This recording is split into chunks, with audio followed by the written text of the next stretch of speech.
ክሪያላይሶን ክሪያላይሶን ክሪያላይሶን እምበር ፍትዋትን ኩራትን ስድራ ልዑል እግዚአብሔር ኣምላኽ ሕጂ እውን 8ይ ክፋል ሕቶን መልስን ሒዘልኩም ቀሪበ ኣለኹ።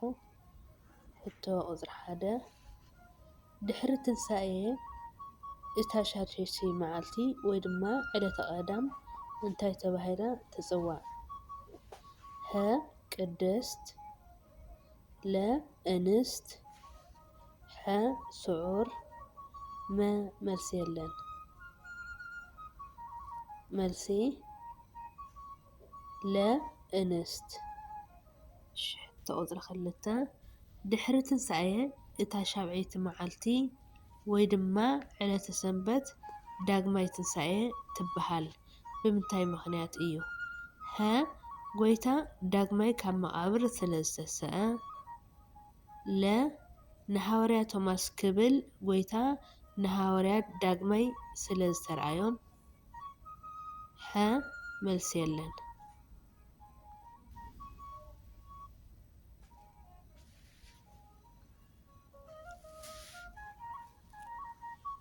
መልሲ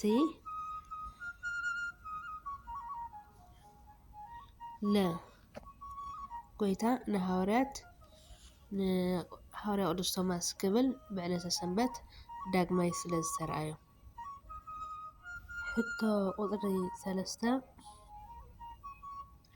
ጎይታና መድሓኒና ኢየሱስ ክርስቶስ ንሃዋርያ ቶማስ ዳግማይ ትንሳኤ ብምግላጽ ኣጻብዕካ ናብዚ ኣምጽእ ንኣእዳወይ ረአ፣ ኢድካ ከዓ ናብዚ ኣምጽእ እሞ ናብ ጎነይ ኣእትዋ፣ ኣማኒ እምበር ዘይኣማኒ ኣይትኹን ምስ በሎ ኢዱ ናብ ጎኑ ምስ ኣእተወ እንታይ ኮይኑ? ሀ ቆርየን ተሪፈን፣ ለ ለምጻም ኮነ፣ ሐ ዋላ እንተቆረየ እግዚኣብሔር ግና ምሒርዎ እዩ፣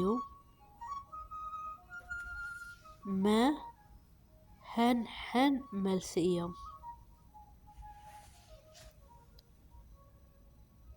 መልሲ መ ሀን ሐን መልሲ እዮም።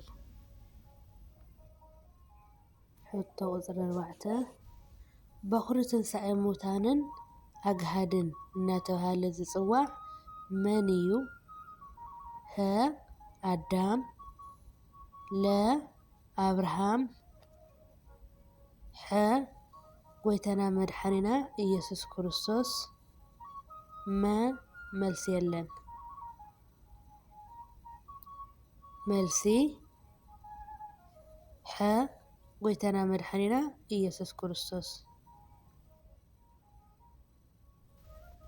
ሕቶ ቁፅሪ 5 ጎይታና መድሓኒና ኢየሱስ ክርስቶስ ዝዓረገሉ ቦታ እንታይ ይበሃል? ሀ ጎልጎታ፣ ለ ቢታንያ፣ ሐ ደብረ ዘይት፣ መ ዮርዳኖስ። መልሲ ለ ቢታንያ። ሕቶ ቁፅሪ 6 ጎይታና መድሓኒና ኢየሱስ ክርስቶስ ከም ዝተንስአ መጀመርታ ዝረኣዮ መን እዩ? ሀ ቅዱስ ዮሃንስ፣ ለ ዮሴፍ፣ ሐ ማርያም መግደላዊት፣ መ ኒቆዲሞስ። መልሲ ሐ ማርያም መግደላዊት። ሕቶ ቁፅሪ 7 ንጎይታና መድሓኒና ኢየሱስ ክርስቶስ ምስ ሞተ መን ቀቢርዎ? ሀ ዮሴፍ በዓል ኣርማትያስ፣ ለ ኒቆዲሞስ፣ ሐ ሀን ለን መልሲ እዮም፣ መ መልሲ የለን። መልሲ ዮሴፍ በዓል ኣርማትያስን ኒቆዲሞስን። ሐ ሕቶ ቁፅሪ 8 ሕማማተ መስቀል ዝበሃሉ ክንደይ እዮም? ሀ 5 ለ 7 ሐ 8 መ 13 መልሲ መ 13 እሺ ሕቶ ቁፅሪ 9 ሕማማተ መስቀል ካብ ዝበሃሉ ዝኾነ ኣየናይ እዩ? ሀ ርእሲ ብዘንጊ ምውቃዕ ለ ብፅፍዒት ምውቃዕ ሐ መሪር ሓሞት ምስታይ መ ምግራፍ ሕቆ ሰንጉስ ኩሎም መልሲ እዮም።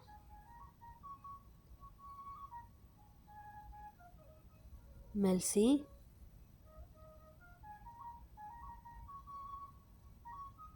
ሰንጉስ ኩሎም መልሲ እዮም።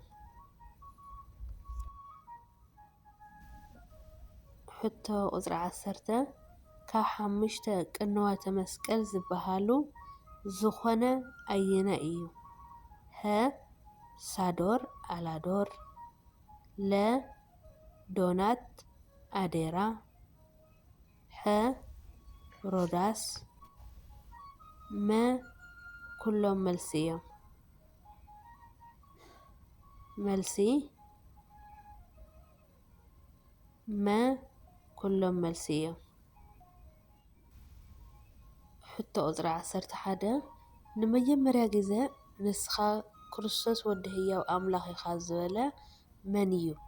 ሀ ጳውሎስ ለ ጴጥሮስ ሐ ዮሃንስ መ ማሪቆስ መልሲ ለ ጴጥሮስ እሺ እምበር ፍትዋ ስድራ ልዑል እግዚኣብሔር ኣላዒሉ ንዘጀመረና ኣጀሚሩ ንዘፈፀመና ልዑል እግዚኣብሔር ኣምላኽና ክብርን ምስጋናን ኣምልኾን ውዳሴን ይብፅሓዮ ኣሜን። ኣብ ዘብደግዎ ዘንጠፍዎ ብኣፈ ትጉሃን መላእክቲ ይተኣረመለይ ኣሜን። ክሪያ ላይሶን ክሪያ ላይሶን ክሪያ ላይሶን እሺ እምበር ፍትዋተይ ናይ ሎማዓንቲ ዝነበረ መደብና እዚ ይመስል። ኣብ ትህቡኒ ሓሳብን ርኢቶን ብጣዕሚ እየ ዘመስግነኩም። ሕጂ እውን ምትብባዕኩምን ሓገዝኩምን ኣይፈለየኒ። ኣሜን። ወስብሐት ንእግዚኣብሔር ልዑል።